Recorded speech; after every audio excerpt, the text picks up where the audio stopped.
नमस्ते दोस्तों, मैं अलकामनी रॉय आप लोगों के लिए लेके आई हूँ और एक नया वीडियो। नमस्कार मर्म बंधु बान्धवीসকল, मैं अलकामनी रॉय আপোনালোকৰ কাৰণে লৈ আহিছোঁ আকৌ এটা নতুন वीडियो। आज हम आए हैं उस जगह पे जहाँ 60,000 वोमेन एक साथ ध्यानम का वर्ल्ड रिकॉर्ड करेगा। आज इधर छोटा सा प्रैक्टिस होगा, कर्मशाला होगा, जिसको देखने के लिए आया है हमारा स्थानीय विधायक रमेंद्र नारायण कलिता सर, और उन्होंने बंटी प्रज्वलन कर दिया है। अभी हमारा प्रैक्टिस शुरू होगा ध्यानाम का। सब लोग एक साथ ध्यानाम का प्रैक्टिस करेगा। ताल कैसा होगा, फिर म्यूज़िक कैसा होगा, ये सब कुछ आज सिखाया जाएगा।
আমার এই পশ্চিম গুৱাহাটী সমষ্টিৰ মাজেৰ গাঁৱত এই খেলপথাৰত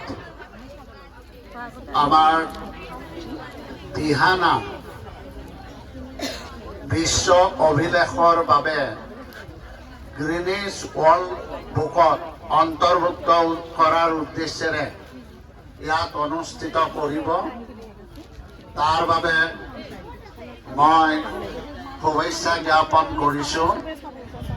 আৰু আজিৰ এই অনুষ্ঠানত উপস্থিত থকা আমাৰ এই অঞ্চলৰ বিশিষ্ট সমাজসেৱক সুভাষ শৰ্মা, পৰেশ বৰুৱা, আমাৰ BPM গুণজিৎ হালৈ, লগতে কামৰূপ জিলা সমিতিৰ দিহানামৰ কমিটিৰ সভানেত্ৰী সম্পাদিকা সমন্বিতে বিষয়বীয়াসকল, আৰু ইয়াত উপস্থিত থকা মোৰ শ্ৰদ্ধাৰ আই মাতৃসকল আৰু মোৰ শ্ৰদ্ধাৰ বাপসকল, মই সঁচাকৈয়ে আনন্দ অনুভৱ কৰিছোঁ যে আমাৰ সমষ্টিৰ এই অঞ্চলত এই স্থানতে 17 ডিচেম্বৰ তাৰিখে আমি এটা বিশ্ব অভিলেখৰ বাবে আমি প্ৰচেষ্টা হাতত লৈছোঁ। আৰু মই আশা ৰাখিছোঁ যে আমাৰ যি ইচ্ছা, এই ইচ্ছা যাতে ভগৱানে পূৰণ কৰে, তাৰ বাবে মই ভগৱানৰ ওচৰত প্ৰাৰ্থনা জনাইছোঁ। আৰু আজি সঁচাকৈয়ে মই আৰু আনন্দ লাভ কৰিছোঁ যে ইয়াত এদিনীয়া এটা কৰ্মশালা অনুষ্ঠিত কৰিছে। আৰু এই কৰ্মশালাত ইতিমধ্যে আপোনালোকে দিহানামৰ কিছু অংশ ইয়াত ইতিমধ্যে পৰিৱেশন কৰিছে, কিন্তু অকণমান ইফাল ইফাল হৈছে। গতিকে সেইখিনি আপোনালোকে ঠিক কৰি ল'ব লাগিব, কাৰণ আজি আপোনালোক ইমান সংখ্যক আজি মানুহ, মহিলা বা বাপ ইয়াত আছে, কিন্তু 17 ডিচেম্বৰ তাৰিখে গোটেই অসমৰ পৰাই আহিব। গতিকে গোটেই অসমৰ পৰা যেতিয়া আহিব আৰু গ্ৰীনিছ ৱৰ্ল্ড বুকত অন্তৰ্ভুক্ত হ'ব লাগিলে আমি কিন্তু একেটা সুৰতেই, একেটা তালতেই, একেটা ঢোলতেই গোটেইখিনি কিন্তু আমি এই দিহানামটো পৰিৱেশন কৰিব লাগিব। সেইটো অলপ মনত ৰাখিব। অৱশ্যে মই জনামতে আমাৰ 17 ডিচেম্বৰৰ ৰাতিপুৱাৰ পৰা বোধ হয় আৰু প্ৰেক্টিছ কৰিব আৰু দিনত হয়তো এটা নিৰ্দিষ্ট সময় দিব, সেই সময়তে গ্ৰীনিছ ৱৰ্ল্ড বুকৰ মানুহ ইয়াত কিন্তু উপস্থিত থাকিব। গতিকে মই অনুৰোধ কৰিছোঁ যাতে আমি আমাৰ যিটো লক্ষ্য, এই লক্ষ্যটো যাতে আমি পূৰণ কৰিব পাৰোঁ, সফল হ'ব পাৰোঁ। কাৰণ আপোনালোকে বিগত 6টা মাহ বোধহয় যথেষ্ট কষ্ট কৰিছে। গতিকে কষ্টৰ ফল আমি পাবই লাগিব। আজি বিহু যি ধৰণে গ্ৰীনিছ ৱৰ্ল্ড বুকত অন্তৰ্ভুক্ত হৈছে, মই ভাবোঁ যে জগতগুৰু মহাপুৰুষ শংকৰদেৱৰ অনবদ্য সৃষ্টি আমাৰ দিহানামেও যাতে গ্ৰীনিছ ৱৰ্ল্ড বুকত অন্তৰ্ভুক্ত হৈ আমি অসমীয়া জাতি হিচাপে যাতে গৌৰৱ অৰ্জন কৰিব পাৰোঁ। গতিকে আপোনালোকৰো যথেষ্ট দায়িত্ব আছে আৰু সেই দায়িত্বখিনি নিশ্চয় আপোনালোকে সকলোৱে পালন কৰিব। আজি এনেধৰণে দিহানাম ইয়াত যদিও এদিনীয়া কৰ্মশালা অনুষ্ঠিত কৰিছে, মই ভাবোঁ যে ইয়াৰ ঢোলৰ তালৰ আৰু আপোনালোকৰ দিহানামৰ যি শব্দ, এই শব্দই আজি গোটেই অঞ্চলটো পবিত্ৰ কৰিলে। আজি আমাৰ বৃহৎ অঞ্চলটো আজি মই পবিত্ৰ হোৱা বুলি মই অনুভৱ কৰিছোঁ। আৰু আজি আহি ময়ো এটা পবিত্ৰ এটা ভূমিত এটা পবিত্ৰ অনুষ্ঠানত উপস্থিত থকা যেন মই অনুভৱ কৰিছোঁ। সঁচাকৈয়ে ভাল লাগিছে। আমি আমাৰ অন্তৰবিলাক, মই ভাবোঁ আমাৰ যদি কিবা দাগো আছিল, আজি সেই দাগখিনি আঁতৰি আজি মোৰো মনটো এটা পবিত্ৰ মন হৈছে বুলি মই অনুভৱ কৰিছোঁ। সঁচাকৈয়ে ভাল পাইছোঁ। আপোনালোক কৃতকাৰ্য হওক আৰু 17 তাৰিখৰ ঢোল তালৰ মাতেৰে আমাৰ গোটেই অসমখন যাতে মুখৰিত হৈ উঠে, তাকে মই ভগৱানৰ ওচৰত প্ৰাৰ্থনা জনাইছোঁ। আমি এটা পবিত্ৰ ভূমিত জন্ম লৈছোঁ, পবিত্ৰ ৰাজ্য এখনত জন্ম লৈছোঁ আৰু এই দিহানাম আমাৰ মহাপুৰুষ শংকৰদেৱ মাধৱদেৱৰ অনবদ্য সৃষ্টি আৰু দিহানাম হৈছে আমাৰ অসমীয়া জাতিৰ এটা অবিচ্ছেদ্য অংগ।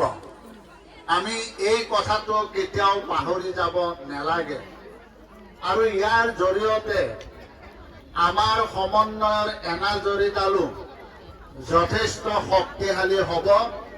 আমি সকলোৱে এক হৈ এটা পৰিয়াল হৈ যাতে এই পবিত্ৰ ভূমিত জীয়াই থাকিব পাৰোঁ, তাকে আমি কামনা কৰিছোঁ। মই দীঘলীয়া বক্তব্য নাৰাখোঁ। আমি বিশেষভাৱে যদি আমি সফল হওঁ, যদি বুলি কথা নাই, আমি সফল হ'মেই। যিহেতু আমি সকলোৱে কষ্ট কৰিছোঁ, ভগৱানে চাব।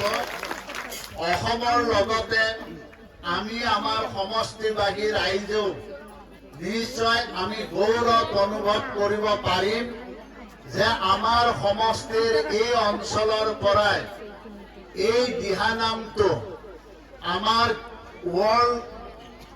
গ্ৰীনিছ ৱৰ্ল্ড বুকত অন্তৰ্ভুক্ত থাকিব আৰু মাজেৰ গাঁওটো সদায় সোণালী আখৰেৰে লিখা থাকিব। গতিকে আমি তাকেই কামনা কৰিছোঁ আৰু এইটো কৃতকাৰ্য হোৱাৰ বাবে যাতে কৃতকাৰ্য হ'ব পাৰে, মই ইতিমধ্যে মোৰ ব্যক্তিগত ফালৰ পৰা মই 1 লাখ টকাৰ এটা আৰ্থিক অনুদান দিয়াৰ ঘোষণা কৰিছোঁ।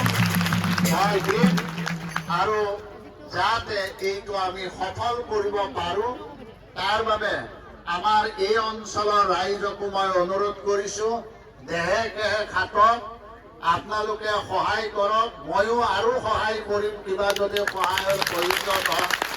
কাৰণ আমি যিহেতু আমি আমাৰ এটা লক্ষ্য লৈ আগবাঢ়িছো সেই লক্ষ্যটো পূৰণ হ'বই লাগিব সেইটো নিশ্চিত গতিকে সকলোকে মই আগতীয়াভাৱে মই মোৰ আন্তৰিক শুভেচ্ছা শুভকামনা কামনা কৰি আৰু লগতে আপোনালোক সকলোলৈকে মোৰ শ্ৰদ্ধা আৰু সেৱা জনাই মই মোৰ বক্তব্যৰ সামৰণি মাৰিছো ধন্যবাদ জয় আই অসম কলিতা ডাঙৰীয়ানীক মাননীয় বিধায়ক কলিতা দেৱৰ পৰা চাৰ্টিফিকেট গ্ৰহণ কৰাৰ কাৰণে অনুৰোধ জনাইছো গীতিকা কলিতা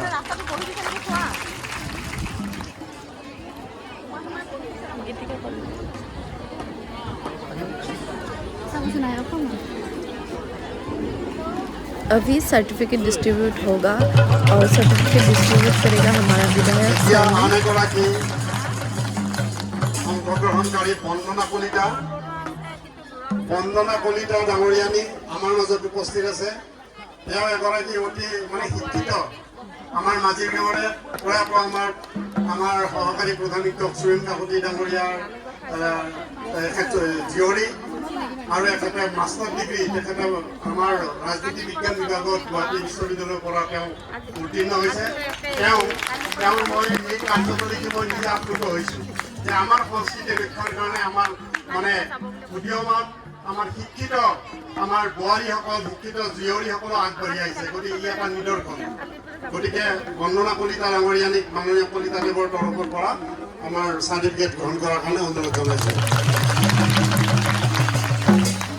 ধন্যবাদ আমাৰ সন্মানীয় বিধায়ক মহোদয় এখন ভকতি বস্ত্ৰেৰে সম্বৰ্ধনা জনাবলৈ মই অনুৰোধ জনাইছোঁ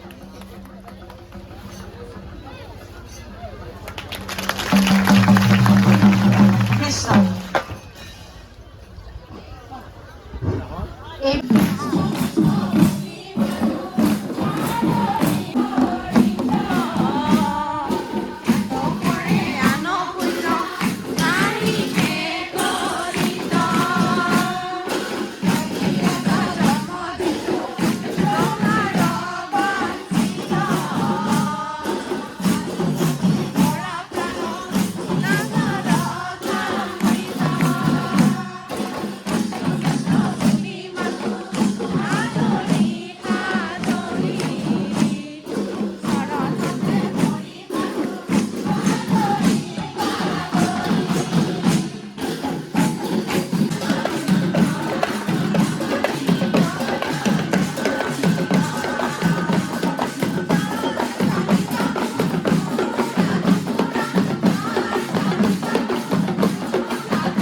ऐसे ही धीरे धीरे सीखने सिखाना हो रहा है और इतना लोग आया है ना जितना पेंडल था उससे भी लोग भर गया है इतना लोग आएगा तो एक्सपेक्ट ही नहीं किया था এয়া আমাৰ বেজেৰাৰ বাইদেউসকল সিদিনাখন ইমান ধুনীয়া কৰ্মশালা পাতিছিল খুব ভাল লাগিছিল কিন্তু বাইদেউহঁতক লগ পোৱা নাছিলোঁ আজি কেনেকুৱা লাগিছে আজি কৰ্মশালা বহুত ভাল লাগিছে কৰ্মশালাত আহি তোমাক লাগাল পালোঁ সিদিনা লগ পোৱা নাছিলি নহয় আপোনাৰ ভাল লাগিছে ভাল লাগিছে না আমি 60,000 একেলগে নাম গাম হয়নে সেইটো নিচিনা ফূৰ্তি নাই আৰু সেই দিনটোকে অপেক্ষা কৰি আছোঁ আৰু তাৰপিছত 60,000 শেষ হোৱাৰ পিছত পাহৰি যাব নাই নেকি বাপৰে